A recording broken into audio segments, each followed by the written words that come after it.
arkadaşlar, şimdi size Bıcırık Todi okuyacağım. Zır saat çaldı ama Bıcırık Todi uyanmadı. Her gün uyuyormuş. Bıcırık Todi oyuncağın ayağına takılmış. Anneciğim, bizde niye kemik yok? Kemik kalması da sendeydi. Bıcırık Todi, oyuncaklarını yol üzerinde bırakma dedim sana. Bıcırık Todi, herkes okula gitmiş. Ve Bıcırık Todi kendini okula atmış.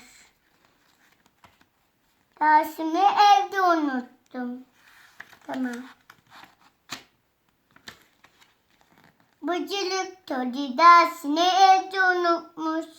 Sonra öğretmen ona kızmış. Dersteki Şoti hemen onu kandırmış. Sanki omzuna geldi. Sonra omzunu tuttu. Bıcırık Todi, niye üzülüyorsun? Dersimi evde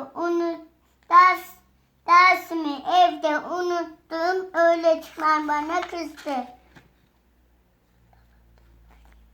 Dersimi evde unuttum. Öğretmen kızdı. Yemek yiyelim hadi. Sen bana kemiğini ver, sen de bana sandviçini ver. Şoti dersten gelmiş ve Şoti yemeğini getiriyormuş. Her gün Bıcırık Todi bekliyormuş. Şoti birlikte yemek yiyormuş.